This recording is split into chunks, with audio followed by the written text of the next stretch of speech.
Hello, and good morning. So, we have another requested AI fight here today. So, let's go ahead and see what happens here. This request came from... I can't remember his name right now, but either way, you know who you are. So, it's basically to see the old console fight from back in the day here of FF7 versus Legend of Dragoon, which, yeah, let's just say that was very one-sided. But, point being, there were many arguments made for LOD potentially being better in many ways. Many preferred 7 because it was the one they were exposed to. You know, they each had their merits, they were each very good. Personally, I preferred LOD because it's, you know, side by side. It's just the one I preferred. I don't know, I thought it was a bit more fun. Anyway, so, going through the team here. So first we've got Dart, the leader. As per usual, they start off with rank 1 in all skills, with exception to stuff that you know, they should reasonably have up there. So, for example, he spends a lot of the game parrying stuff, so I figured, you know what, he needs at least +2 on parry. So, he's got his Crusaderum here, just so he starts off with a double attack. Basically, it's a weapon that hits twice. Other than that, he's all decked out in red. And he's the only one with a Crest of Fire, just because it says it contains the soul of the Divine Dragon, which is, you know, basically his endgame form. So I figure, you know what, you know, he's gonna have a somewhat regular sword here, but he's gotta have this thing. Like, originally my plan for this whole team was to give them all wing rings, have them fly around, but the AI would straight up refuse to use them. So, at any rate, he got this one. That's why his weapon's a little bit weaker, as compared to some other stuff that people might have. But he was made to try and look as much like his form as possible. Has that whole left, like, giant red pauldron thing going on, so I figured this was close enough. Next there's Rose, who also has a habit of hitting twice, so she was given the Zalera here, so she would hit twice with the thing. Kept a wing ring, just so, you know, kind of counterbalances the extra attack strength from this thing. I figured this is pretty close to what she wears in game, so close enough. Weapon ability-wise, this comes with Delirium Haze, which kind of sounds like the Dark Dragon ability. And one of the kill moves here that she'll end up getting is Dark Blade, which I could have sworn she had, but it was actually a move called Hard Blade. Either way, close enough. Next we've got Lavitz here. He does, well, he's a knight and he uses a two-handed spear, but in the stat screen it says he uses a spear and a shield. It's one of those weird RPG isms, but I went ahead and just gave him a Power Fist for a shield, so he uses this spear better. Has Falcon armor and all that, because he's the wind guy. I gave him Ring of Vigor, since he's a pretty tanky guy. Right here on the skills. Actually, I probably should have shown the other two skills here too, huh? So yeah, Dart with Fire. I've got Rose with some of the Arts of War, which were kind of like some of her abilities. You know, she's supposed to be the Dark one there. I just gave her all Dark Elemental Art of War abilities. Lavitz has Augment Air, but I figure he gets his Dragoon abilities pretty late, so he doesn't really get his doesn't really get any abilities out of it for the sake of this one. Just because any other equipment would have made him a little bit overpowered, and he couldn't equip the Zephyros, which would have been perfect. But oh well. So we've got Albert here with a similar setup. He's got Mind Blast if he ever decides to use it. He spends a lot of his additions pushing stuff around, so I figured it made sense. He actually does have his air abilities, as well as some extra abilities for the Dragoon here. So Dragonfly he actually will use, as opposed to the Wing Ring, so he's fine. Next we got Hishel with his 2 fists and Thundercoat. I figure it's pretty fitting for him. Skill-wise, looking a little bit like this. He's the running forward punchy guy. You know, he's the martial arts master guy. It's kind of funny because every one of these teams had one. Like, everyone other than that FF10 team of the first set that I put together had a friggin' martial arts guy. It's weird. Anyway, Maru here, she was just kind of made into a caster with a cudgel, since she's kind of just there with a hammer, which, you know, there aren't really any caster hammer type setups. Unless I were to make her a monk, and in that case she wouldn't end up being an offensive caster. I wanted her to be able to use some of her water abilities, since I remember some of her Dragoon water moves being pretty friggin' OP by endgame. So yeah, she's here. She probably won't hit a whole lot of stuff with this thing, but I gave her an attacking cudgel to kind of represent that hammer. As I mentioned before, here's all her skill stuff. She has extend, she probably won't use it much. Mostly a damage caster. I got Kongol here with a Pangea and a few stronger things. Just the Pangea, as I mentioned last time, the mask is kind of viewed as the standard, so the Pangea is a few steps above that. It's a little bit stronger, just basically makes him more likely to punch through armor more than anything. But he's supposed to be a big, huge, friggin' giant guy. So I figured he needs a big, strong weapon to represent that. So he's the Earth guy, so he's got his relative Earth stuff. Also, this one isn't part of the Reeking set anymore, but I figured that guy's got a stink. Anyway, he definitely didn't wear a helmet or other stuff, so I figured gloves might work. And then we got Miranda here as a pretty standard archer build, because that's basically what she is. She is just a replacement for Shauna, who's over here. And she's got a disabling dagger. She's got a bow. I just figured you see her use the dagger to cut stuff apart every now and then, but not really a whole lot past that. She has a tendency to use a short bow up until she's replaced. Then you got all this stuff. She's mostly a supporter unit. She's a frontline supporter, she's an archer. She's got double shot, and that will carry her over for a good bit of the fight. And alright, let's get to Team 2 here. Alright, Team 2 will be Avalanche. So there were a couple of stand-ins here. Bear in mind that when it comes to monster units and all that, they can't be renamed without putting in code specifically for that, which requires finding that unit's particular ID number, which is different from their unit number. So you basically just have to know what order you hired them in, which would be in the 70s at this point or something. I don't know. I legitimately don't know how to rename these two, but they're stand-ins, so just ignore their names, is what I'm trying to get at here. So, I got Cloud here, with Durandal, because it looks a lot like his last weapon there. Figured this Legion armor looks a lot like his kind of armored vest thing that he's got. And boots. Seal might end up hitting a bit harder. I went ahead and gave him this version as opposed to the Dragon Slayer, which would be arguably a bigger sword, but I figured this one looked so much more like his final weapon there. It just seemed fitting, I just remember him using this one much more than the one that he's usually showed on every friggin' art thing. Anyway, that crazy looking rainbow situation. Alright, so skill-wise, he's basically a heavy hitter. He's got double strike, mighty strike, all that. And because he's got a two-hander, he'll actually have his meteor move probably by the end of the fight. So yeah, I believe that's actually a reference to FF7, possibly. I don't know, but there is a move that basically is just attacking with a meteor. I thought that was pretty cool. And we got Barrett.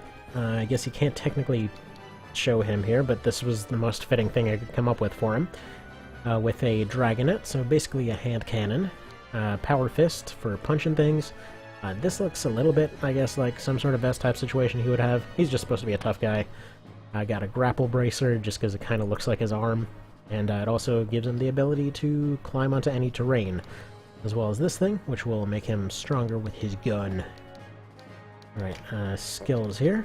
We got Deflect, Overpower, the Bane abilities, just so, he's supposed to be the leader kind of guy, as well as a few general purpose type things. And Augment Fire, because fire, he's supposed to be firing at stuff. Standing in for red, we have Berta, who instead of being all fiery and stuff is actually just going to be a pretty standard Griffin here. It's the closest thing that there was to a lion type situation. I guess I could have gone for a non-petrifying cockatrice or something, but this seemed like the most fitting, especially since Berta's got that whole red eye thing going on. Got Eris or Aerith or whatever you want to call her. I went for Eris because I'm pretty sure that was the version that they used in FFT. Just for the hell of it. But yeah. I got a metal staff. I got her kind of 80s clothes type situation, or at least something close to it. Pretty standard healer. Personally, I always thought they were kind of a little bit of a boring character. Anyway, they're here. I mean, they're just like standard religious lady in RPG. every single one's got one. Anyhow, we got Yuffie here with this kind of stuff, you know, pretty much as you would expect. We got Sid here as a beast tamer with his spear. Here's his whole skill situation. Got Ekaterina here standing in for Kate Sif. Gone for a little bit of a lightning type setup. They're basically a support lightning kind of build. And you know, had to give them an instrument so they could use the cat earring, because it seemed fitting. So they went for kind of an evasion lightning rod kind of build. So if there's casters, they're mostly going to be going for her, and she's pretty good at recovering, or I guess him, whatever you want to call it. And then lastly we got Vincent here. Went for a kind of rifle build on him, because I remember him using a rifle far more than he uses a pistol. Had to match his crazy looking shoes here. Had to go for a coat, since I couldn't actually make him into a buccaneer, though that would have been perfect. Unfortunately, the buccaneer is not something I could have made him into, so no sweet red trench coat for him. But close enough, so there's the party. Let's get this thing going. Mash triangle so I can edit their AIs. Yeah, only 11 minutes in, we're finally getting to the fight. So this is going to be the Dragoon's map of choice, which this reminded me of the ruins you run into close to the end of the game. Alright, so you're going to be melee, you're going to be Vanguard, you're going to be Vanguard. Most of these teams are going to be Vanguard.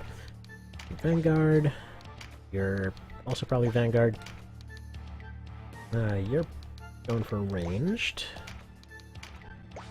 Actually, no, you're supposed to be ranged. You're going for Vanguard, and yeah, so are you. No, you're going ranged. There we go. Let's everybody sit up, and let's get this crap going finally. The red misses their first turn, but it's fine. They'll end up recovering out of it. Like I said, they'll sometimes miss their first turn. It doesn't really change anything, it just basically means that they move forward last at the end of that round. It won't be enough to change the fight or anything along those lines. So for a few units where I remember them having haste or something similar, I went ahead and gave them the Reaver Ring, because a lot of classes aren't able to use a boon of swiftness, which is this game's version of it. So in this case, they were given the Reaver Ring to essentially give them that ability without actually needing it.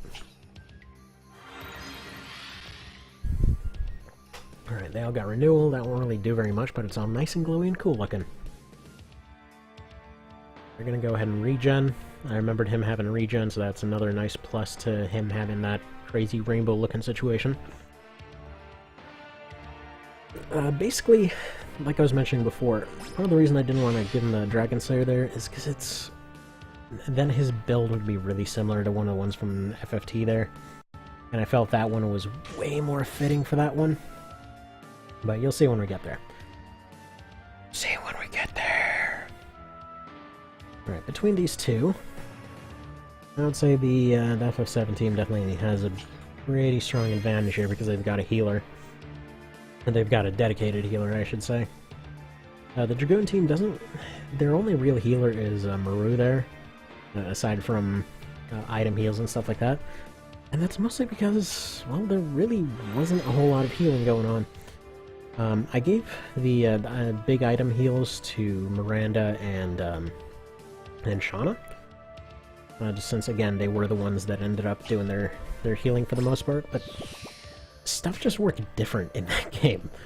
You basically just had a thing where they went and they fought and they built up a meter, more or less, and then they used that meter to have, like, up to 4 turns of being in this other form, and at that point, actually, no, wait, I think it was up to 8. Just 4 was more than likely what you were going to get to. So you got into that form. They could essentially use it to do a full party heal, and that was their turn. They couldn't really do a whole lot else. Actually, Miranda and Shauna were kind of really dull as far as balance is concerned. You know, I would have expected them to go for balance, not balance, but for Lavitz there. Knock him off the cliff. Alright, so his shell's gone for red. Red's in the middle of the party. More than likely going to be the first to go down. But if this turns into an attrition fight, then it's definitely going to the FF17, especially given terrain right here. The Dragoon team is very... oh man, if he had gotten crit off there, that'd be insane. Yeah. Terrain-wise, they're not doing well. So, an odd thing here. Whenever you're picking a map for somebody to fight on, for some reason they take the attacking position in that map. So whereas in this case, even though the home map for the Dragoon would have, would have made sense for them to be fighting up on top there, they instead have to walk up this little ledge. Which is kind of an odd duck if you think about it, because for a lot of the other ones they changed the spawn points to the sides, and spawning in on the sides of this map would have made it a lot more fair. Would have made it kind of like the arena map from FFTA. So yeah, a lot of them have very high jump abilities. Since I couldn't make them fly, I just made them really good at jumping. So they should be able to get up to hard-to-reach places. Try to give them as many buffs as possible. Again, for that whole Dragoon feel. Just gonna use that. So yeah, her dagger that she's got there, as her shield, is actually just... It's not meant for damage, it's basically meant for disabling. There goes Moreau. So that's arguably the majority of their damage gone, because their caster did a lot of their damage. Okay, so Red's gonna go there. Still not moving. I don't know why Red hasn't gotten out of there. Guess they just want to get as much damage in as possible. Alright. So Shell's gonna finish him off. So we're still 1-1 here. Like I said, advantage still feels like it's gonna go to the FF team here. They've just got a lot more advantage as far as healing goes. Lavitz has some heals. He does have a lot of wind abilities, and one of them looks specifically like that move. It's not technically a healing move, I think. I think it was more like a sort of pedal dance type attack, but either way, I thought that one looked really similar to it, so I just gave it to him. You know, this is all about the references. I get all of them in there. I don't know if the FF team has access to salves. They might. Nice. Actually, one thing that I'd be interested to see is the FF7 versus FF8 team. Well then. There goes Miranda, their second highest damage. Oh, crap, that's 25% though. Yeah, no, they're definitely winning this one. Or not. Yeah, she's going for a charm. Their moves are a little bit different, but I figured that the charm dance and charm clothes and stuff like that made sense. It definitely seemed like it would fit for her character, since she's kind of the whole femme fatale sort. And if there was a way to mess with people's minds, she would probably use it. Ah, jeez. They keep hitting these 25%. Oh, and you just got rid of... Shame, Michelle. Like the one advantage you had there. Yeah, I think I might actually do a second round for this one. Because they keep landing 25% and stuff. I don't know why Darts decided to go take a swim back there, too. Interesting. So, Kongol there was going and attacking his own guy, since he knew he probably wouldn't end up hitting him, and he views that decoy as 0 damage. But he had a chance to go hit Sid. And it didn't quite happen. For an antidote... Yeah, should probably switch him off to a different map, I gotta say. As much as this map is pretty friggin' awesome as far as looking like the floating ruins by the end, can't say it works well for them. Like, if they start off at the top, maybe, but it seems like they just got trapped on the stairs and that's it. I gotta say, that was probably my favorite part of LOD. So they had this whole part where they're kind of just going through the remnants of this like several thousand-year-old war or whatever, and it's just these floating ruins in the middle of impossible space, pretty much. That was so cool looking. Oh, by the way, I gave Sid a pike. I figured in every piece of artwork that I could find for him, he seemed to have a pretty long spear. I seem to like keeping his distance, so that made sense. Alright, if Shell and Kongo pull this off, I'd be really impressed, but I don't see that happening. I mean, Albert might do some stuff. Albert and Lavitz. If they take out Eris, they might be able to do this. Maybe. It's just, yeah, they're getting atrocious drops, or RNG. They lost their lost their top 3 strongest units to 25% hits. Oh, there goes a Shell, where you can do anything useful. Yeah, 2 of their party members are completely trapped until red goes away. If we're going for this sort of thing. Oh, by the way, if you're wondering, her class technically can't do a double punch, but she can do double strike, and essentially has a second fist to beef up her attack a little bit. So she's still got 2 fists, but she's got 1 main weapon. That's how she's basically a class without double attack doing a double attack. Like I said, try to get as many references in there as possible. Plus she only seemed to have a weapon on 1 fist anyway. Oh, come on now. Oh, this is horrible. Oh, boy. They're getting completely rocked. Not even close.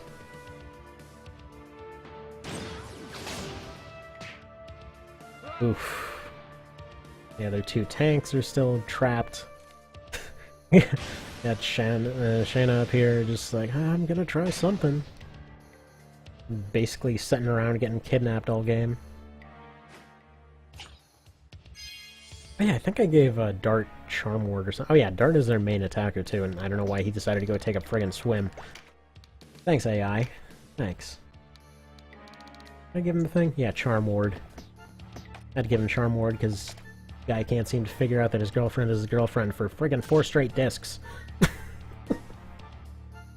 Like, nope, nope, nope, I just don't understand. What is relationships? Which I guess is kind of a... kind of refreshing thing that they're not, like, getting all lovey-dovey, like, right off the bat and all that, but still. Oh, also considering he's probably got an arm cannon, Brett actually hits everyone backwards. By the way, yes, I am purposely changing the pronunciation of everyone's name every time I say it, because I want to. And don't worry, your team's fine. Your team is perfectly fine.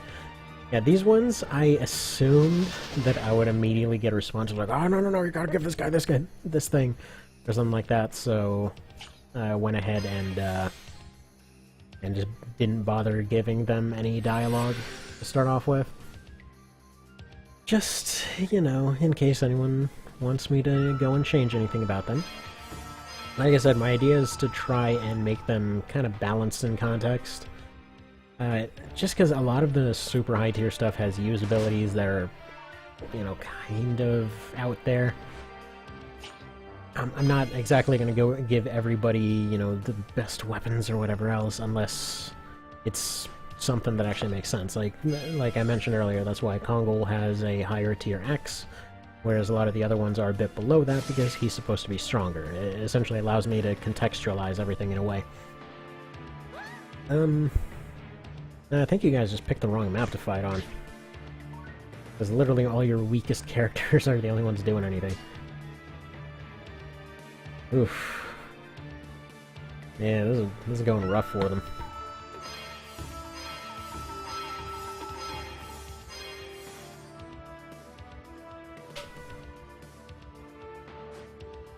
Yeah, I don't think Dart can even get out of that hole.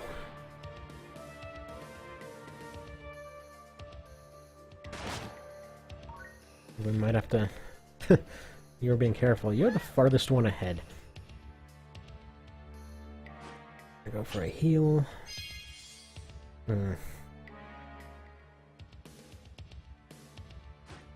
I'm gonna speed this up a little bit because we are gonna do a round 2. Really just mop up at this point. They've very clearly won this.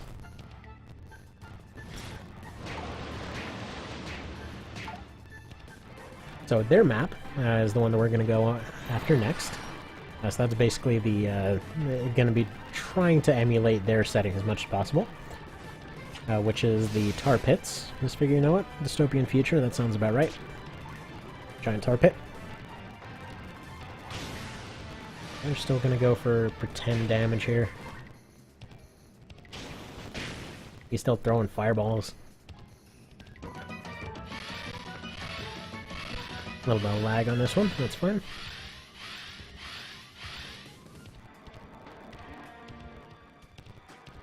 A lot of can't really seem to do much aside from spam items. There we go. Shanna down. I think it's fair to call it at this point. I don't really see what the last 3 can do. If they were all standing in one place, maybe they would have a chance. You know, maybe they could fight them one at a time, but... Gotta remember never to use this map again. Oh, they're even slowed on top of that. Yeah, Katesef has the perfect spot there. Actually, they just have the perfect spot in general. They've got 2 gunners just shooting down everywhere. Essentially, you throwing down debuffs everywhere. Yeah, no. I'm gonna go ahead and call it here. Nope. Nope, cancel out of that. We're gonna go back to the multiplayer menu and, yeah, do another round here. This time, the other way around. So, first things first, we're gonna... No. Pick these guys. Alright.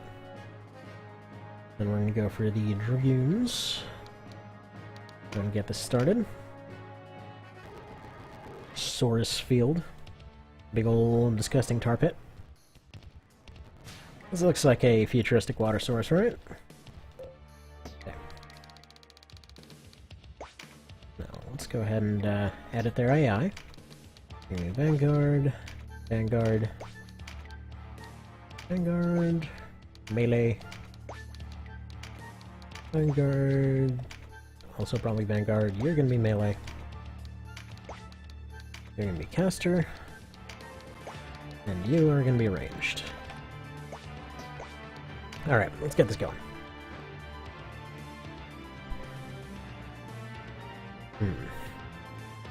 Here's how double AI teams will handle this.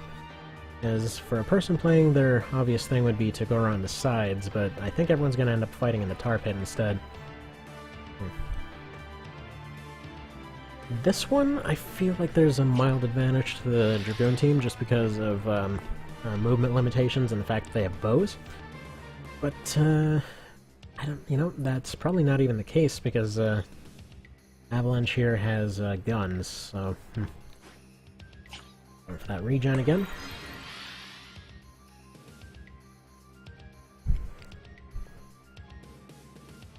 Alright.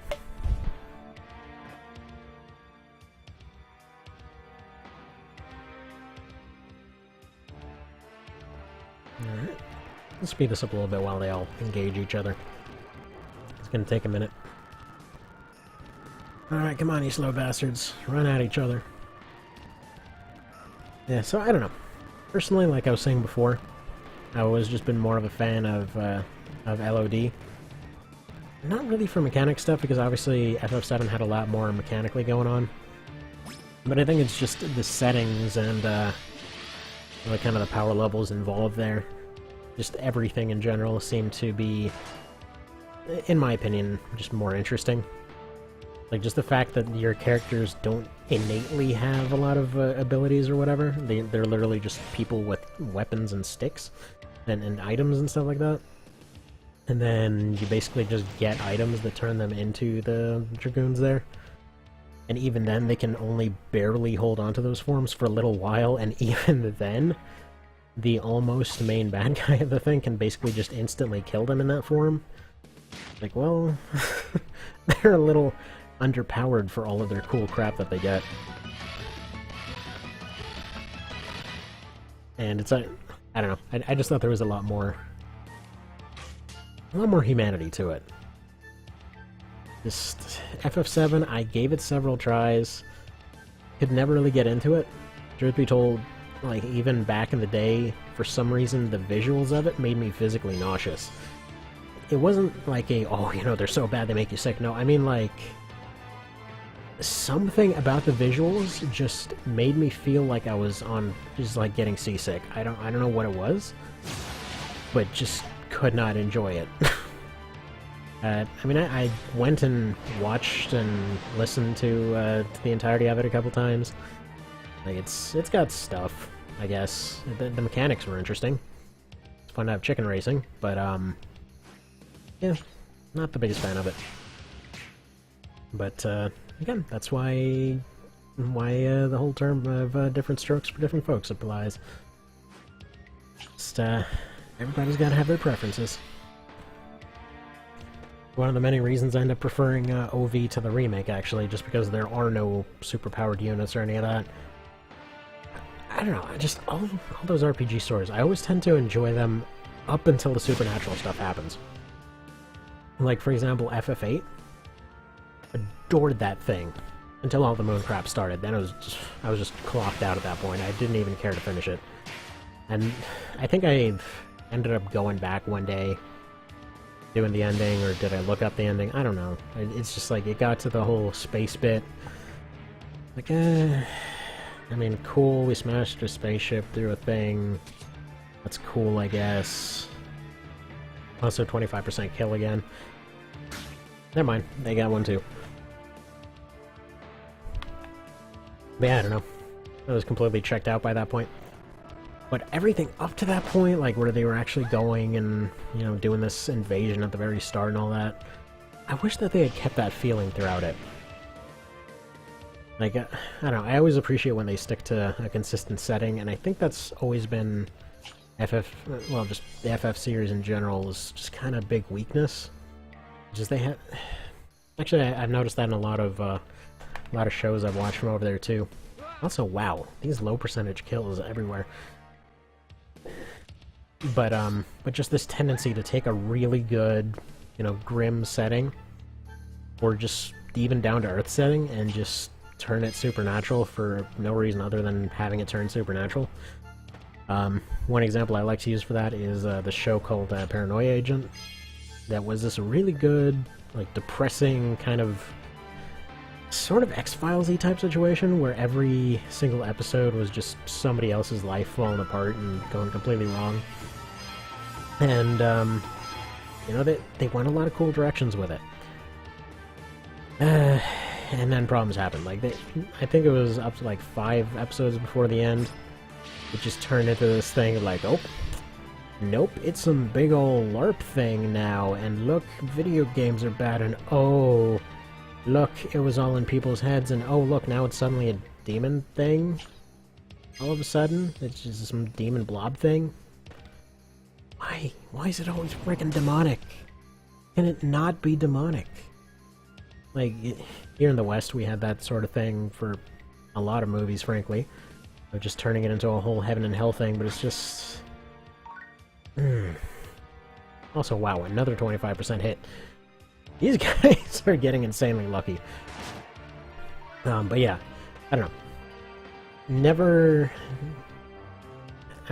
liked when there was a whole heaven and hell thing right at the very end type situation. I don't know. I just feel like they could have stuck to a consistent setting. There was one really weird one that somebody showed me a few years ago that I really appreciated sticking to a consistent setting, and it still was a supernatural thing. Like, it was kind of like... How do I put this? You know how you got all your weird, like, vampire hunter shows and movies and things like that? There was like some Russian version of that.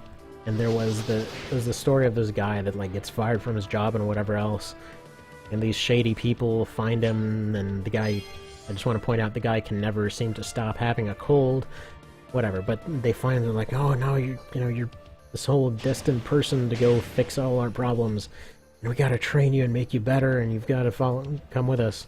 He's like, whatever, I just got fired, I've got nothing better to do. So he goes with them. And goes to all their training and everything else and tries to do his job there, but he still sucks at it because the guy's completely incompetent. And they're like, no, no, no, you know, don't worry about it, he'll figure it out, you know, we're supposed to trust this guy. And so they keep following this prophecy thing of theirs until finally, by the very end of it, turns out his son that he completely forgot about, as in, like, the guy's a deadbeat dad on top of everything. It's like he got some lady pregnant and then forgot he had a kid. So, yeah, on top of all that, he's finding out that his kid was the one that this prophecy thing was actually talking about, or something along those lines. I don't know, the translation was weird. And so him and he ends up screwed. They're all putting their faith in this guy, and he has no clue what he's doing. So finally, his son ends up taking over the world and all that. And he can do absolutely nothing. Like, there were a few moments that it seemed like, oh yeah, you know, he's gonna pull it together. No. He completely fails on every aspect. And, I don't know. I just always appreciate when there's a bad ending like that, because it's realistic, you know? And again, I was that weirdo kid that was playing Legos, and frankly, all the Legos ended up wiping each other out in a mutually assured destruction war, so, you know, there's that. Like, literally, I think I was the only weirdo kid to actually have a hospital in their Lego castle for all of the injured to pass away in. It was weird. I was a weird kid, what can I say? Maybe I was watching too many more war movies as a kid, who knows? I wasn't supposed to watch them, granted, but hey, you know, little kids find a way. Just always been a fan of a tragic story. Yeah, I think this is fairly solidly going to the FF7 team again. Then again, let's take a look at the score real quick. I'm missing a couple people here. Alright, let's see. Dart is still up, but where is he? Oh, he's way back here for some reason. Let me just change his AI to melee, because that's... I don't know why he's repeatedly running backwards, it's bizarre. Okay. Look at those team counts. So it's actually pretty even right now. So, lost Yeffy and Red. They've lost to Shell and Maru. That's a lot of their damage, though. I'd still say the FF team has an advantage here. Okay. Oh, by the way, if you're wondering, on the death messages, if they're on their last life, they do give a proper death message. All the other ones, they just give a I just got injured message. Surely this has to miss. Thank you. Finally a 25% that misses. By the way, if you're wondering if that's some weird thing that got broken with the mod, no, that's pretty normal. With TO in general, the odds that they say are the odds that are there. There's no... Oof. We're gonna double slash, though. Guess that would count as a, what's it, Clim Hazard or something? That's like the slash upward and slash down? I don't know. One of those. Either way, they got a double charm. That'll probably get immediately erased. Yeah, there's that one. Charm is pretty easy to recover from in the AI arena, if you're wondering about that. Mostly a distraction. Which is fine. Boobs make a pretty fantastic distraction. I think any guy can agree with that one. I mean, whatever you're doing, you see boobs, you look. That's not even a question. That's just a statement of fact. Oh yeah, also, I forgot to set automated messages again, so... whatever. I will go and manually automate the thing, because that's a thing that makes sense. Alright.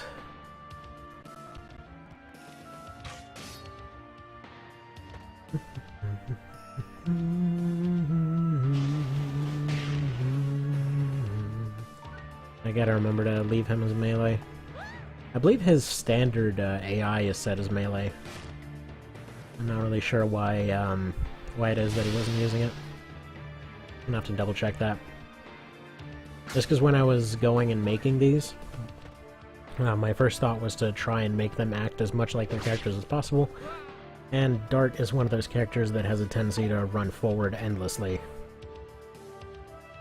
Like, throughout the entire thing, and it's surprising how few times he gets punished for just running in like a madman. Now, I guess they do say he's kind of an experienced guy, so maybe he knows, you know? Oh, 25% is actually missing, who knew?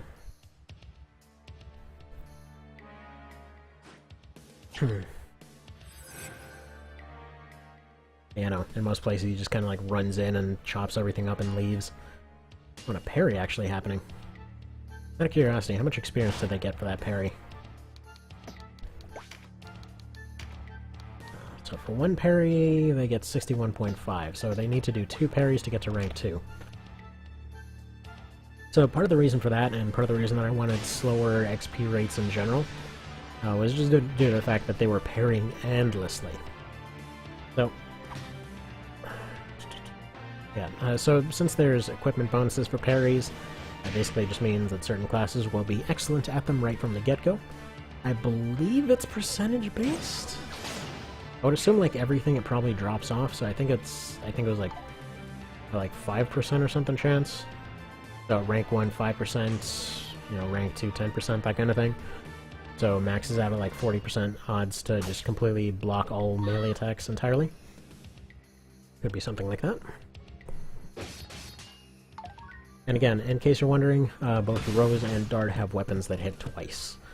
So they've got lower armor penetration, they've got lower damage, but they do hit twice.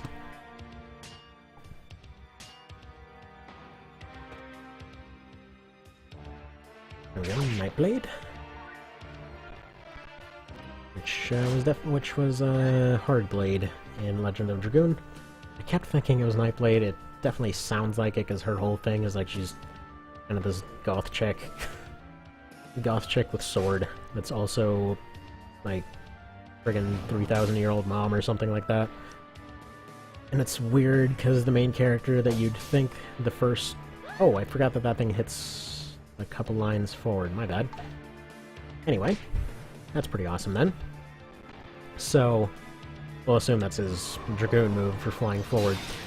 But yeah, no. They have this whole awkward thing that you'd think they're setting them up as a couple, because he keeps refusing Shanna there. He's like, no, they're like my sister or whatever. And then it turns out most of the way through, like, no, they're not actually his sister. The dude's just apparently really scared of relationships or something. And so they have this whole thing with him and Rose there. Like, are these two going to be a couple then? They're like the two, you know, straight-edge professionals in the group. You know, you'd think that's something. Like, no, that's his mom. It's weird. It's weird. Like, especially if they have this one awkward scene where the two of them get separated. Like, everybody gets in a shipwreck and winds up in different places.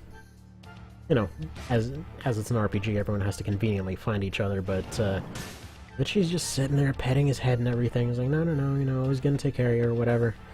Like, you know, are they a couple now? Like, no. They establish a few minutes later, like, that's his mom. I think they end up going and fighting a dragon or something. Or, no, I think they... What's it? I think they somehow go back in time or something, and they fight the dragon that her gem thing comes from. Or, what's it? Maybe the kid? The kid of that dragon or something? Well, at some point, they have to kill that thing. I forget exactly how that goes. Dude, that game is crazy long. Like, absurdly long. I mean, 4 friggin' discs long. Granted, the last chapter is like a disc in and of itself, but... Like, I think I saw a speed run of that clock in at like 64 hours. So, it's not exactly the shortest thing. Alright, I kind of lost track of who's winning here, but they did end up losing Katesif, so... He was like a... Oh no, they lost their healer too. Yeah, actually, this might go to the Dragoon team this time. Yeah, there we go, they just lost another one. Yeah, as soon as Eris goes down... Aerith. Doo-doo.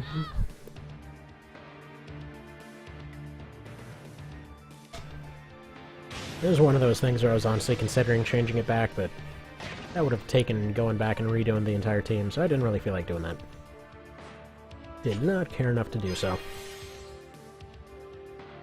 So there's that. Button punch that guy. Figure you see Lavit's punching a few people too, so Power Fist made sense on him. And yeah, he was given Guardian Force for, obvious not gonna spoil it reasons.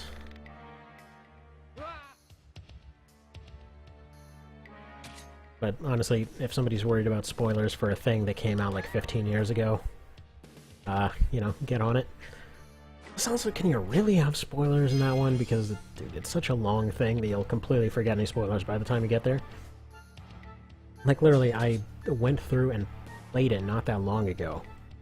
Like, I want to say I went through LOD 4 or 5 months ago, give or take. Which, yes, in context, that's actually not a super long time. As far as runs go. But yeah, no, that was, frighteningly long. Also, that's what she said.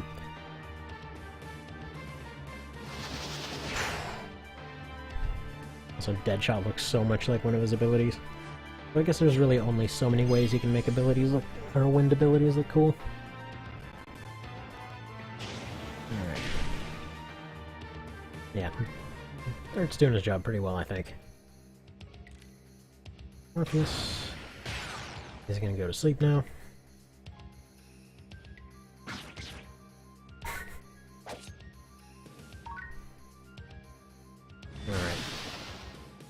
And as before, targeting his friends so that he can do a bit more damage to the other guy. Yeah, he likes to do that, but there we go. This time it was completely the other way around. Feels like we need a tiebreaker. I think it's just kind of situational for these two. They're very close.